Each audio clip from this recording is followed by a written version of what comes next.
You know, some stories feel like they were pulled from ancient history, but they also feel like they could be about us, right now. Today, we're diving into an account like that, a really powerful one from an old record that follows a society's incredible journey from the brink of total destruction to a miracle, to a golden age, and then a complete and total collapse. I mean, think about that for a second. How does a group of people who literally witnessed a miracle, who were saved by it, how do they completely self-destruct in just a handful of years? That's the huge question we're going to try to unravel. So let's get into it.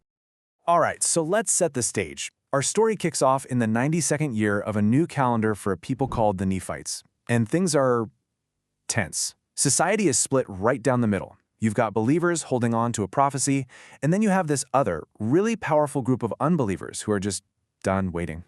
And the tension here is just off the charts. On one side, you have these people who are watching, waiting, their lives literally on the line, holding out for a sign they were promised. And on the other side, a group so convinced it's all a lie that they've actually scheduled a day for a mass execution. The stakes could not be any higher.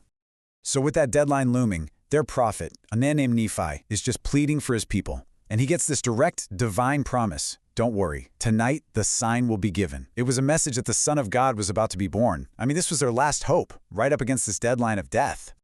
And then it happens. The sun goes down, but the light just stays. The whole night passes, and it's as bright as the middle of the day.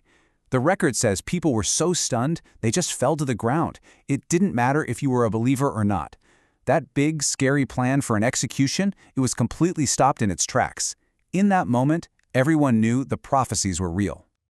So you'd think, happily ever after, right? Well, not so fast. This amazing event brings about a lot of peace and conversion, but that new unity is about to get a major test. There's an external threat that's been growing in the mountains, a group called the Gadianton robbers. So, who were these guys? Well, they weren't your average bandits. The Gadianton robbers were this highly organized secret society, and their whole deal was murder and plunder. And by the 13th year after the sign, they'd gotten so strong and so numerous up in their mountain bases that they were a genuine threat to the entire nation. And get this, the robber chief, a guy named Giddianhi, actually sends a letter to the nation's governor. And the offer he makes is just chilling. He doesn't just demand they surrender. He offers this twisted kind of unity, inviting them to become their brethren, their partners. Basically, give up your freedom and join us, or we will wipe you off the face of the earth. So with their backs against the wall, facing total annihilation, the people, who just a few years earlier were ready to kill each other, they pulled together with this incredible focus. Let's break down their strategy because it's pretty amazing.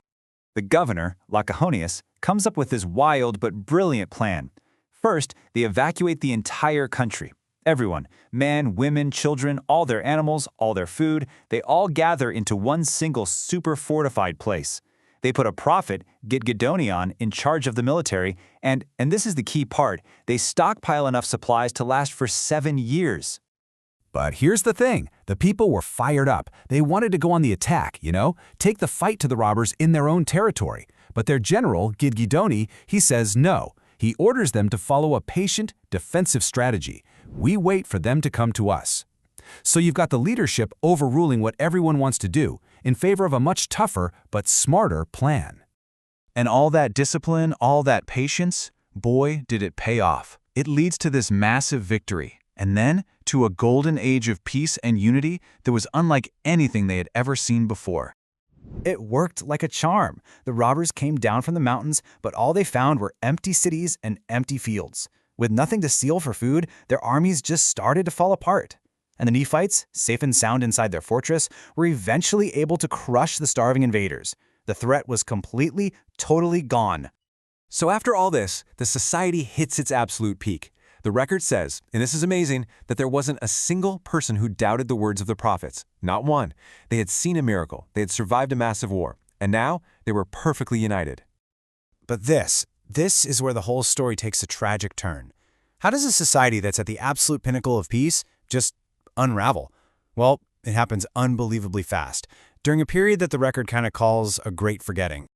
Okay, look at this timeline, because this is where things get, frankly, insane. Year 26, total peace. Year 28, they're enjoying all this peace and prosperity, but just 1 year later, year 29, pride and class divisions start creeping in. And by year 30, the main thing holding them together, their church, is shattered. From peak unity to near collapse in just 4 years. I mean, how does that even happen? So it went wrong. Well, the enemy wasn't outside the gates anymore. It was inside. It all started with pride. People got rich and they started boasting about it. That led to social ranks, huge inequality, and people scrambling for power. But the root cause? They just forgot. They forgot the miracles and the deliverance that had saved them. And that prosperity, without the memory to keep them humble, became the very thing that ripped them apart.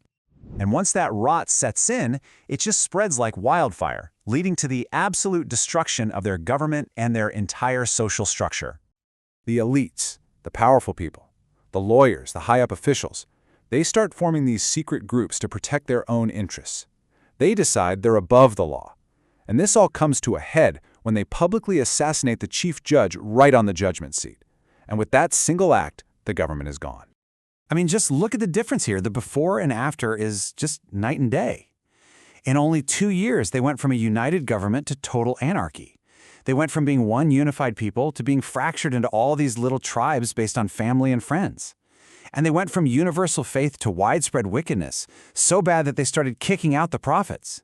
It was a complete and total system failure. So this ancient story leaves us with this really haunting question, one that feels incredibly relevant today. It shows us a clear cycle: unity, then prosperity, then pride, and then collapse. And it really makes you wonder, doesn't it? Is that cycle just inevitable? How long can any of us hold on to the good things we have before we too start to forget?